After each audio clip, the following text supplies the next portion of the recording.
Gusto mo ng tapatan? Ito ang totoo. Sinasabi nila mas makapal daw ang dugo kaysa sa tubig. Pero sa panahon ngayon, hindi na palagi. May mga kadugo ka na imbes suportahan ka, sila pa ang unang hihila pababa.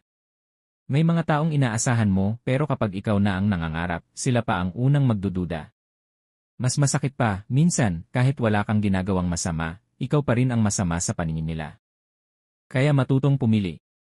Hindi lahat ng kadugo kakampi mo sa laban ng buhay.